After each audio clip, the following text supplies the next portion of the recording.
BJP के state president Sanjay Saraogi ने दिल्ली में अरविंद केजरीवाल की अगुवाई वाली आम आदमी पार्टी सरकार पर गंभीर आरोप लगाए।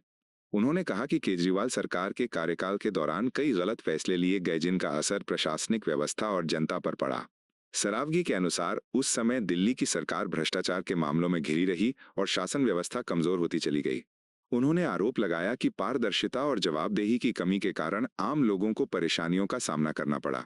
उन्होंने ये भी कहा कि किसी भी सरकार की पहचान उसके कामकाज से होती है और अगर उस पर भ्रष्टाचार के आरोप लगते हैं तो जनता का विश्वास कमजोर होता है। सरावगी के इस बयान के बाद राजनीतिक माहौल एक बार फिर गर्मा गया है। आम आदमी पार्टी की ओर से इन आरोपों पर प्रतिक्रिया आने की संभावना है, जिससे दोनों पक्षों के बीच बयानबाजी और तेज हो सकती है। अरविंद केजरीवाल जी की जो सरकार थी दिल्ली में, उसने इतना पाप किया है, भ्रष्टाचार के आकंठ में अरविंद केजरीवाल जी की सरकार डूबी हुई थी।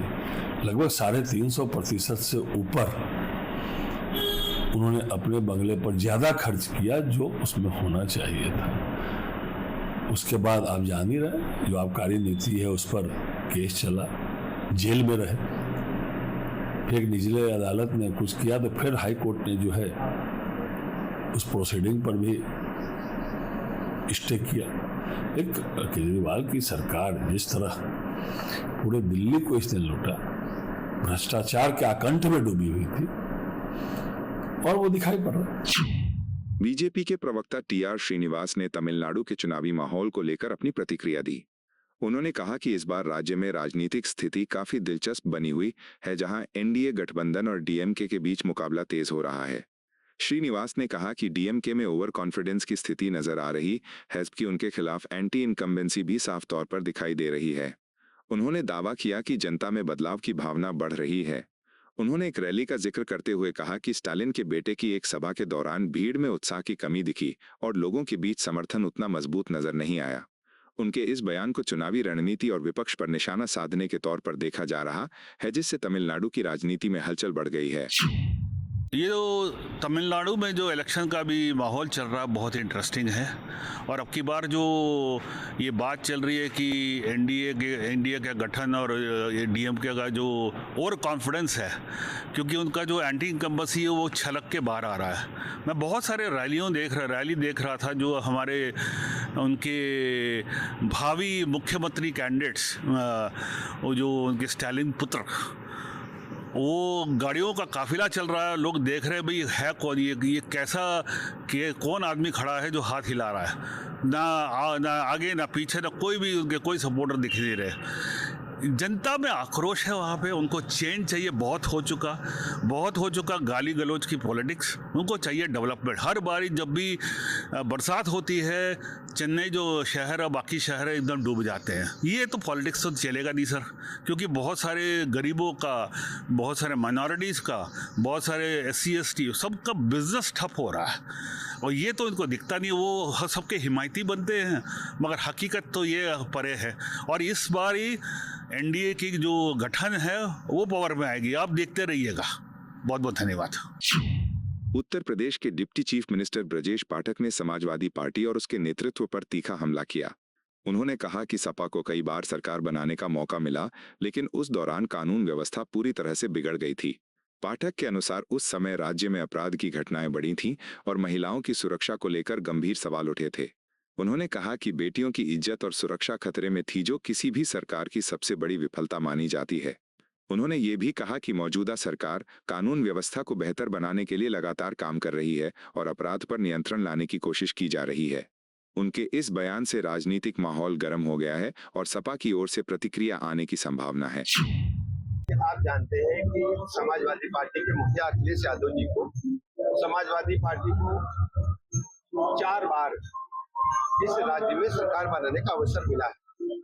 लाइन ऑर्डर पूरी तरह से ध्वस्त था, बहू बेटी की इज्जत आबरू खतरे में रहती थी। और सबसे खास बात है, समाजवादी पार्टी के शासन काल में बेटियां नारा लगाती थी, देख सफाई बिटिया घबराई। ये समाजवादी पार्टी के मुखिया का वही हाल है जैसे आप कह सकते हैं कि 100 चूहे खा के बिल्ली हज को चली, ये केवल फेस सेविंग है, छद्म रूप से वोट लेना चाहते हैं। उत्तर प्रदेश के लॉ एंड ऑर्डर को हमारी सरकार ने, योगी जी सरकार ने नंबर 1 पर लाने का काम किया। आज गुंडे बदमाश माफिया प्रदेश के बाहर है या जेलों में सड़ रहे हैं। हमारी बहू बेटी आराम से अपने जहाँ वो काम करती है कार्यस्थल पर या अपने घरों से निकल कर अपने स्कूल कॉलेज में जा रही हैं। 12 बजे रात को भी हमारी बेटी को कोई केंद्रीय मंत्री गिरिराज सिंह ने लोकसभा में प्रधानमंत्री के भाषण के संदर्भ में राहुल गांधी पर तीखी टिप्पणी की। उन्होंने कहा कि राहुल गांधी के कई बयान ऐसे रहे हैं जिन पर उन्हें बाद में माफी मांगनी पड़ी है। गिरिराज सिंह ने कहा कि राफेल जैसे मुद्दों से लेकर अन्य मामलों तक राहुल गांधी की टिप्पणियों पर सवाल उठते रहे हैं। उन्होंने व्यंग्यात्मक लहजे में उन्हें अबोध बालक बताया और कहा कि उनके बयानों में गंभीरता की कमी नजर आती है। उन्होंने हिमाचल प्रदेश में तेल की कीमतों के मुद्दे का भी जिक्र किया और कहा कि राज्य सरकार ने दाम बढ़ाए हैं, जबकि केंद्र सरकार ने ऐसा नहीं किया। उनके इस बयान से सत्तारूढ़ और विपक्ष के बीच राजनीतिक टकराव और तेज हो गया है। देखिए, मुझे लगता है मैंने कल भी कहा, थेथरोलॉजी के प्रकाष्ठा पर राहुल गांधी के एक एक बयान को देखें, राफेल से शुरू करें, सब में जाके माफी मांगा है, चाहे कोर्ट में केस गया हो। ये अबोध बालक हैं। मैंने कहा कि देश में कोरोना काल को में भी देखें, इनकी एक्टिविटीज भ्रम फैलाया, लोगों में भड़काने का काम किया। आज भारत का नेतृत्व और भारत की जनता नरेंद्र मोदी नेतृत्व जो है, इन पर भरोसा करता है। हमने कोरोना से मुकाबला किया है। इस देश को अभी तक तेल का दाम नहीं बढ़ा। मैंने देख रहा था कि हिमाचल की सरकार ने बढ़ा दी है। राहुल गांधी का कहाँ गया भौंकड़ी, भौं भौं करते रहते हैं। क्यों बढ़ा दिया कि कहा है, जबकि देश का प्रधानमंत्री नहीं बनाया। दुनिया में अमेरिका, जापान, जर्मनी सब ने तेल का दाम बढ़ा दिया। ये मैनेजमेंट होता है। इसीलिए मैं कह सकता हूं कि भारत को प्रॉब्लम किसी चीज से नहीं है, क्योंकि भारत के लोग में आत्मबल इतना अधिक है, भारत का नेतृत्व इतना सक्षम है कि हम आपदा को भी एक अवसर के साथ, चुनौतियों को हम सामना करेंगे। लेकिन प्रॉब्लम इस देश में एलओपी है। हिमाचल प्रदेश कांग्रेस की पूर्व प्रदेश अध्यक्ष प्रतिभा सिंह ने आने वाले पंचायत चुनावों को लेकर अपनी प्रतिक्रिया दी। उन्होंने कहा कि पंचायत चुनाव केवल स्थानीय स्तर तक सीमित नहीं होते, बल्कि उनका असर भविष्य की राजनीति और सरकार गठन पर भी पड़ता है।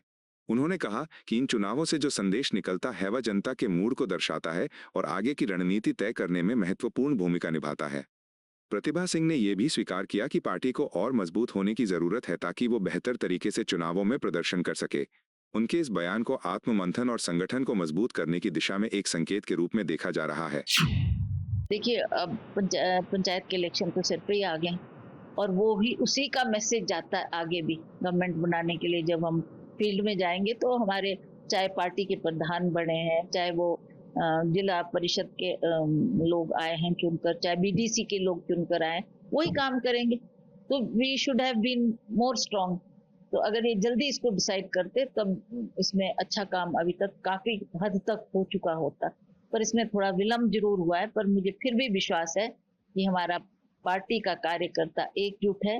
चाहे कहीं की भी आप बात करें, सारे पार्टी के वर्कर्स डेडिकेटेड है, समर्पित है और पार्टी को स्ट्रांग करने के लिए जैसा उन्होंने पहले भी काम किया है, आने वाले समय में भी वो पार्टी के लिए अवश्य एकजुट होकर काम करें। बिहार में जेडीयू के नेशनल स्पोक्सपर्सन राजीव रंजन ने कांग्रेस पर निशाना साधते हुए कहा कि जो पार्टी खुद को आम लोगों की हितैषी बताती रही है, अब उसकी वास्तविकता सामने आ चुकी है।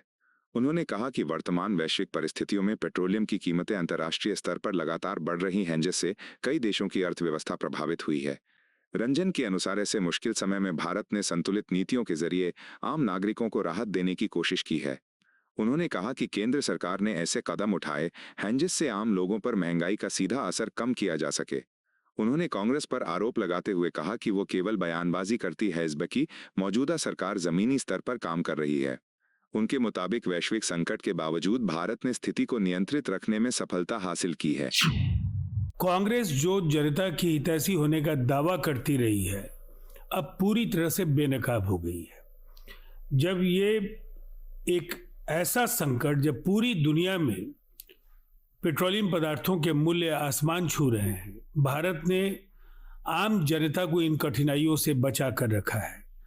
और अब हिमाचल, जहां कांग्रेस की सरकार है, इसका कोई जवाब भी उनके पास नहीं होगा कि किस तरह से लोग महंगाई की मार झेल रहे हैं। और वैसे समय में ये 5 रुपए प्रति लीटर, निसंदेह ये कहीं ना कहीं कांग्रेस ने लोगों को निराश किया है और गहरी नाराजगी इसके बाद पूरे देश में कांग्रेस के खिलाफ उभरी। बिहार के मंत्री दिलीप जायसवाल ने लोकसभा में प्रधानमंत्री नरेंद्र मोदी के भाषण पर राहुल गांधी की टिप्पणी को लेकर तीखी प्रतिक्रिया दी। उन्होंने कहा कि राहुल गांधी के बयानों से ये प्रतीत होता है कि उनके अंदर देश के प्रति सम्मान और जुड़ाव की कमी है। जायसवाल ने कहा कि प्रधानमंत्री नरेंद्र मोदी आज वैश्विक स्तर पर एक लोकप्रिय नेता के रूप में जाने जाते हैं और उनके विचारों को गंभीरता से लिया जाता है। ऐसे में उनकी बातों को नजरअंदाज करना उचित नहीं है। उन्होंने आरोप लगाया कि राहुल गांधी की प्रतिक्रिया से ये संकेत मिलता है कि वो भावनात्मक रूप से असंतुलित हो रहे हैं और राजनीतिक मुद्दों पर संयम नहीं रख पा रहे हैं। उनके इस बयान से सियासी माहौल और गर्मा गया है और उम्मीद की जा रही है कि कांग्रेस की ओर से इस पर जवाब सामने आएगा, जिससे बयानबाजी का दौर और तेज हो सकता है। देश विरोधी विचारधारा की ओर प्रवाहित हो रहे हैं।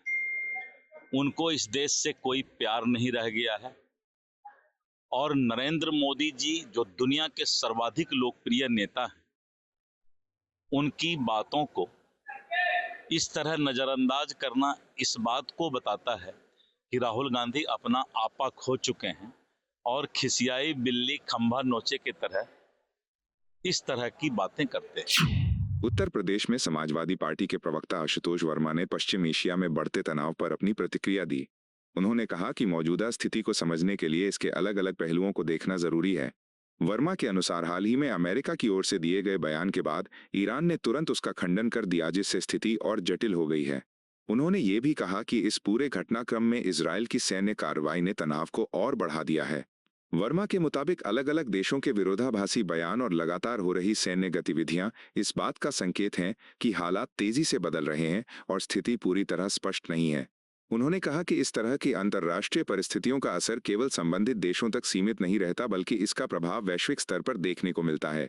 वर्मा के इस बयान को एक संतुलित राजनीतिक प्रतिक्रिया के रूप में देखा जा रहा है, जिसमें उन्होंने स्थिति की जटिलता और अनिश्चितता पर जोर दिया है। देखिए, अब इसमें दो बातें सोचनी पड़ेंगी कि जैसे ही अमेरिका ने ये कहा, कुछ ही देर में ईरान ने इसका खंडन कर दिया, लेकिन और इजराइल ने एक हमला भी किया है। अंतोगत्ता इस बात को समझना चाहिए कि हमला और युद्ध किसी चीज़ का हल नहीं है। ये अपनी अपनी ईगो सेटिस्फाई करना, अपने अपने धमक दिखाने से अब ये देश नहीं चलना। देश जो है नई सदी में, विश्व नई सदी पे आ गया है, जिसमें वहाँ पे उसको बड़ा बिजनेस चाहिए, लोगों के लिए रहने की जगह, साफ़ पानी, साफ़ बिजली और साफ़। आज ईरान के हालात, इजराइल के हालात और कमोवेश जो अमेरिकी सेटअप्स हैं, जो बाकी विश्व में की हालात क्या है, सबकी इकनॉमी चौपट हो रही है, सबका भविष्य खतरे में है। जहाँ पे ये दोनों सब देश पहुँच गए, इजराइल और ईरान, उनको अगले 20 साल लगेंगे वापस खड़े होने में।